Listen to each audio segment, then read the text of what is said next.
The Book of Joshua, Chapter 9.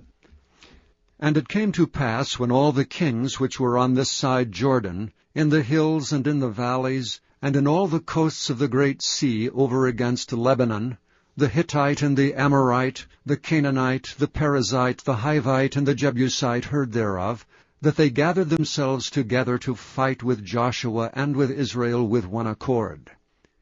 And when the inhabitants of Gibeon heard what Joshua had done unto Jericho and to Ai, they did work wilily, and went and made as if they had been ambassadors, and took old sacks upon their asses, and wine bottles old and rent and bound up, and old shoes and clouted upon their feet, and old garments upon them, and all the bread of their provision was dry and mouldy.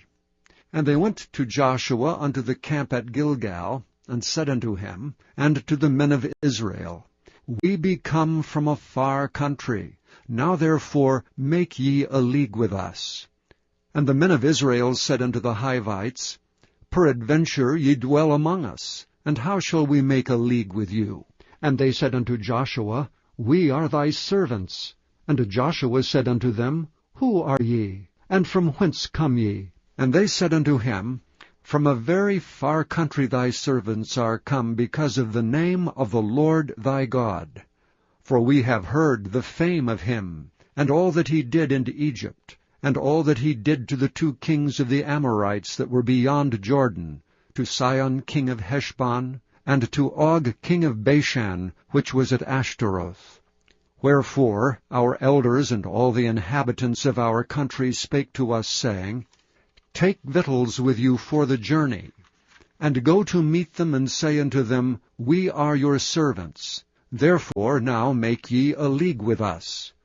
This is our bread which we took hot for our provision out of our houses on the day we came forth to go unto you. But now, behold, it is dry, and it is mouldy. And these bottles of wine which we filled were new, and behold, they be rent. And these our garments and our shoes are become old by reason of the very long journey. And the men took of their victuals, and asked not counsel at the mouth of the Lord. And Joshua made peace with them, and made a league with them, to let them live. And the princes of the congregation sware unto them. And it came to pass at the end of 3 days after they had made a league with them, that they heard that they were their neighbors, and that they dwelt among them. And the children of Israel journeyed and came unto their cities on the 3rd day. Now their cities were Gibeon, and Chephirah, and Beeroth, and Kirjath-jearim. And the children of Israel smote them not, because the princes of the congregation had sworn unto them by the Lord God of Israel. And all the congregation murmured against the princes. But all the princes said unto all the congregation, We have sworn unto them by the Lord God of Israel. Now therefore we may not touch them. This is what we will do to them. We will even let them live, lest wrath be upon us because of the oath which we swear unto them. And the princes said unto them, Let them live, but let them be hewers of wood and drawers of water unto all the congregation, as the princes had promised them. And Joshua called for them, and he spake unto them, saying, Wherefore have ye beguiled us, saying, We are very far from you, when ye dwell among us? Now therefore ye are cursed, and there shall none of you be freed from being bondmen and hewers of wood and drawers of water for the house of my God. And they answered Joshua and said, Because it was certainly told thy servants how that the Lord thy God commanded his servant Moses to give you all the land, and to destroy all the inhabitants of the land from before you. Therefore we were sore afraid of our lives because of you, and have done this thing. And now, behold, we are in thine hand. As it seemeth good and right unto thee to do unto us, do. And so he did unto them, and delivered them out of the hand of the children of Israel, that they slew them not. And Joshua made them that day hewers of wood, and drawers of water for the congregation, and for the altar of the Lord, even unto this day, in the place which he should choose. Chapter 10.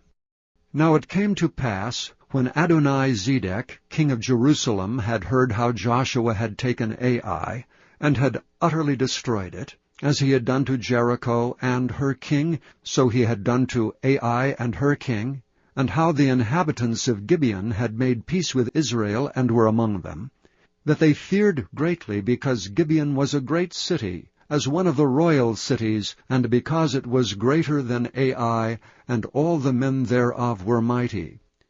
Wherefore Adonizedec, king of Jerusalem, sent unto Hoham, king of Hebron, and unto Piram, king of Jarmuth, and unto Japhiah, king of Lachish, and unto Debir, king of Eglon, saying, Come up unto me, and help me, that we may smite Gibeon, for it hath made peace with Joshua and with the children of Israel. Therefore the 5 kings of the Amorites, the king of Jerusalem, the king of Hebron, the king of Jarmuth, the king of Lachish, the king of Eglon, gathered themselves together, and went up, they and all their hosts, and encamped before Gibeon, and made war against it. And the men of Gibeon sent unto Joshua to the camp of Gilgal, saying, Slack not thy hand from thy servants, come up to us quickly, and save us, and help us. For all the kings of the Amorites that dwell in the mountains are gathered together against us. So Joshua ascended from Gilgal, he and all the people of war with him, and all the mighty men of valor. And the Lord said unto Joshua, Fear them not, for I have delivered them into thy hand. There shall not a man of them stand before thee. Joshua therefore came unto them suddenly, and went up from Gilgal all night. And the Lord discomfited them before Israel, and slew them with a great slaughter at Gibeon, and chased them along the way that goeth up to Bethhoron, and smote them to Azekah and unto Makkedah.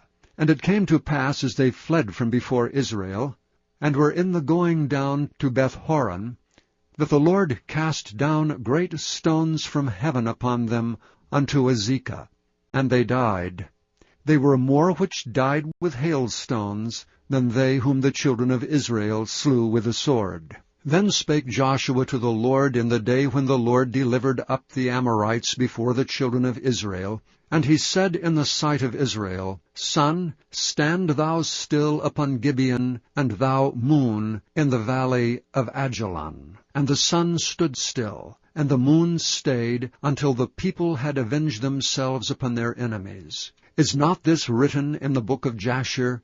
So the sun stood still in the midst of heaven, and hasted not to go down about a whole day. And there was no day like that before it or after it, that the Lord hearkened unto the voice of a man, for the Lord fought for Israel.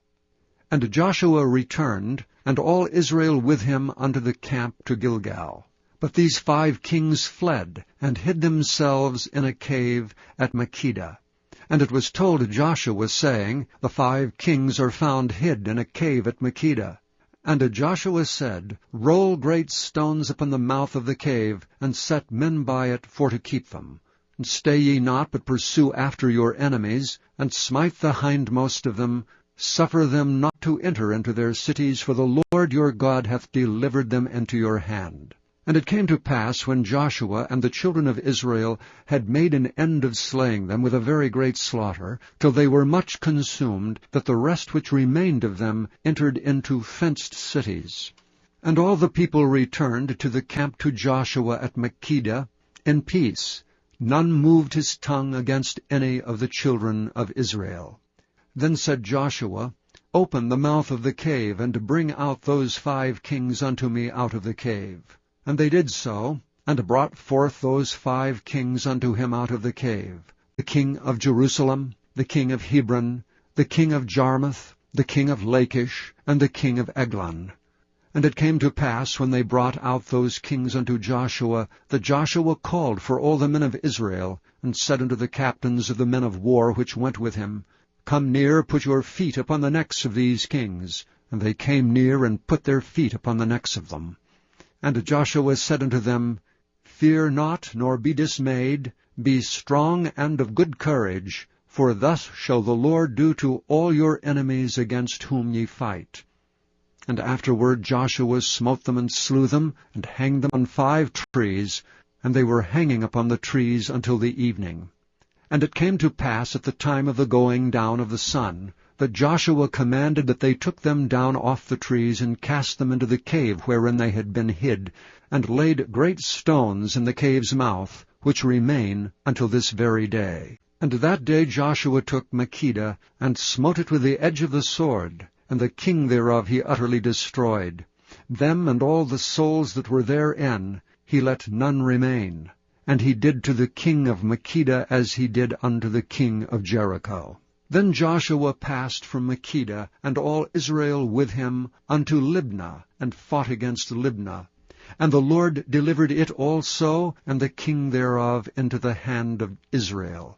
And he smote it with the edge of the sword, and all the souls that were therein. He let none remain in it, but did unto the king thereof as he did unto the king of Jericho. And Joshua passed from Libnah, and all Israel with him, unto Lachish, and encamped against it, and fought against it. And the Lord delivered Lachish into the hand of Israel, which took it on the second day, and smote it with the edge of the sword, and all the souls that were therein, according to all that he had done to Libnah. Then Horam king of Gezer came up to help Lachish, and Joshua smote him and his people, until he had left him none remaining. And from Lachish Joshua passed unto Eglon, and all Israel with him, and they encamped against it, and fought against it. And they took it on that day, and smote it with the edge of the sword, and all the souls that were therein he utterly destroyed that day, according to all that he had done to Lachish. And Joshua went up from Eglon, and all Israel with him, unto Hebron, and they fought against it. And they took it, and smote it with the edge of the sword, and the king thereof, and all the cities thereof, and all the souls that were therein. He left none remaining, according to all that he had done to Eglon, but destroyed it utterly, and all the souls that were therein. And Joshua returned, and all Israel with him, to Debir, and fought against it. And he took it, and the king thereof, and all the cities thereof, and they smote them with the edge of the sword, and utterly destroyed all the souls that were therein. He left none remaining. As he had done to Hebron, so he did to Debir and to the king thereof, as he had done also to Libnah and to her king. So Joshua smote all the country of the hills, and of the south, and of the vale, and of the springs, and all their kings. He left none remaining, but utterly destroyed all that breathed, as the Lord God of Israel commanded. And Joshua smote them from Kadesh Barnea, even unto Gaza, and all the country of Goshen, even unto Gibeon. And all these kings in their land did Joshua take at one time, because the Lord God of Israel fought for Israel. And Joshua returned, and all Israel with him, unto the camp to Gilgal.